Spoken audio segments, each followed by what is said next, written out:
방통위 문제도 그렇고 이번에 이제 개각의 6명의 이제 부처 장관 맨 처음 이제 개각이 됐잖아요. 추경호 부총리도 그렇고 그리고 뭐 원희룡 장관이나 뭐 다른 장관들 6명이 이제 나가게 됐는데 총선 출마도 얘기가 다 나오고 있는 것이고 어떻게 보십니까? 이번 개각은 총선 출마 위한 총선용 개각이다. 뭐 이렇게 이름은 붙여지고 있는데. 네, 뭐 총선에 출마하고 싶어하는 현직 장관들이 자기 인생을 위해서 출마한다는데 어떻게 하겠습니까?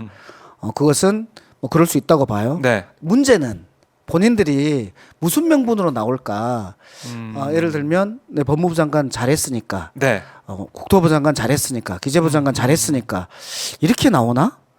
우리 자기가 모시던 대통령 지금 30% 초반대 국정 지지율 나오는데 네. 그렇게 해놓고 무슨 것으로 나오는지 모르겠어요. 저는 기본적으로 우리 특히 네. 한동훈 법무부 법무부 장관님께서 뭘로 나올까? 뭐 했다고 나올까? 여러분 생각나세요? 법무부 장관 한동훈이 뭐 네. 했는지 법무부에서 법무와 관련된 뭐 했나요?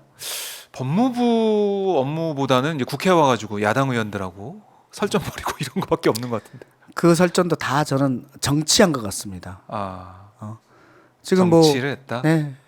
지금 그리고 보면. 그 법무부 장관을 하면서도 하는 행보들이 네.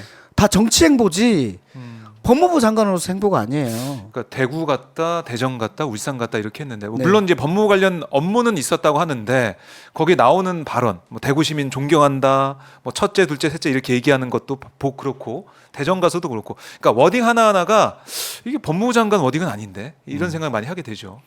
법무부 장관이 왜 민주당 멍청하라는 얘기를 합니까? 그거는 자기 정치한 거죠. 네. 그래서 저는 법무부 장관이 아니라 이미 이분은 사표 내고 정치하고 있는 거예요. 근데 법무부 장관일 때도 정치했어요. 정치만 했어요. 법무부 장관일 때도. 원희룡 장관은 어떻습니까? 네. 원희룡 장관 뭐 했는지 생각이 납니까? 부동산 뭘 안정시켰습니까? 아니면 큰 그 사업 발표를 했습니까? 뭘 했습니까? 저는 그거밖에 생각 안 나요. 양평밖에 생각 안 양평고속도로, 나죠. 예, 그 백지화 예. 했던 거. 사실 추경호 부총리도 지금 교체가 되는 상황인데 예산도 통과 안 됐는데 후임을 발표하고 지명해버리니까 이건 또 뭔가. 그러니까 기재부 장관도 예산하고 있는데 기재부 장관을 교체하는 경우는 없었다고 하거든요. 어휴. 그러니까 이게 과연 이 국정을 운영하기 위한 이런 개각인지 총선을 빨리 뭐 준비하기 위한 개각인지 국민들이 볼 때는 다 판단하실 것 같은데 이거 어떻게 될까요? 국민들이 어떻게 좀 판단할 저는 거예요? 국민들께서 이렇게 좀 판단해 주셨으면 좋겠어요. 저 장관 했습니다. 그러니까 저 훌륭합니다. 이게 아니고 장관 했다 그러면 장관으로서 뭐 했니? 장관으로서 뭐 했는지를 확인해야지 국회의원으로서 뭐 할 건지에 대해서 믿어볼 수 있잖아요. 네. 우리는 공약이라는 것은 자기가 기존에 무엇을 했는지에 대해서 신뢰를 가질 수 있는 것이지 네.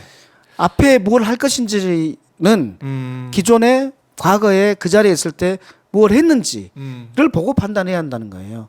자, 옛날에 우리 박근혜 대통령께서 경제민주화 관련해서 막 뭐 하겠다고 했어요. 네. 그랬을 때 본인이 대표로서 합의하면 됐을 때 안 해놓고 대통령 되면 하겠다는 거예요. 본인이 당 대표일 때 다른 당과 합의하면 그 법안이 통과됐는데 그때 반대하고서는 네. 대통령 되면 하겠다. 아. 저는 이렇게 믿어서는 안 된다고 생각하는 거예요. 그래서 그 자리에 그 전 자리에 그 자리에 있을 때 어떻게 할 수 있을 때 안 한 것을 국회의원이 되면 하겠다. 대통령이 네. 되면 하겠다. 이것은 수박 정책이라는 거예요. 겉과 속이 다른 겉과 속이 다른 정책을 거다. 했다. 그렇네요. 그러니까 개각되고 뭐 총선에 나올 그럼 한동훈 장관도 아마 연말쯤 개각 명단에 포함이 될 거라고 하고 있는데 나오게 되면 물어야 된다. 물어야 된다. 뭘 했니? 장관 있을 때 뭐 했냐? 네. 따져봐야 된다. 그래요. 뭐 한동훈 장관도 사실은 뭐 말싸움한 거, 그다음에 국회에 와가지고 이 체포동의안 관련해가지고 설명할 때 그 긴 내용을 준비하고 다 읽겠다고. 그래서 여러 가지 비판을 받았던 그런 모습도 떠오르고. 그러니까 그게 본인은 법무부 장관의 본연의 역할을 했다고 네. 주장할 것인지 아니면은 정치 행위를 한 것으로 보일 것인지 네. 저는 명백히 정치 행위로 보입니다. 정치행위로 보인다. 국민들이 판단할 거다. 네. 이렇게 정리를 해보도록 하고.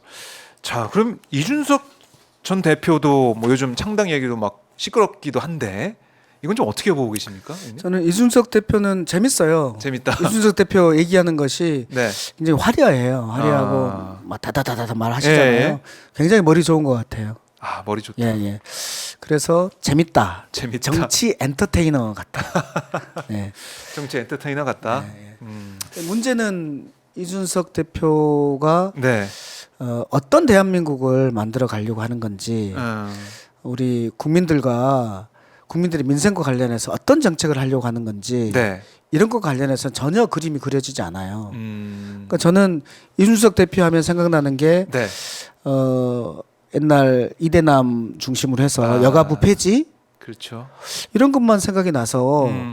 이준석 대표가 국회의원이 돼서 뭘 할 것인지 이준석 전 대표가 어떤 생각을 가지고 있는지 이준석의 정책을 들어보고 싶은 거예요. 아. 이준석이 윤석열 대통령하고 싸우는 그 모습만이 아니라 이준석은 나는 어떤 것을 할 거다, 어떤 네. 정책을 할 거다 이 내용을 저는 들어보고 싶어요. 거기에서 국민들이 싸움의 구경꾼이 아니라 네.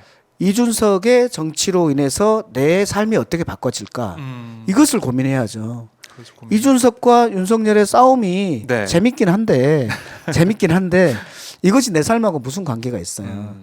이준석의 정치가 내 삶을 어떻게 바꿀 것인지 네. 이것과 관련된 이준석의 정치를 듣고 싶다. 이준석이 만드는 신당이 무엇을 하는 신당인지를 듣고 네. 알고 싶다. 이게 저는 궁금합니다. 그래요. 국민들도 궁금해하실 것 같은데 지켜보도록 하고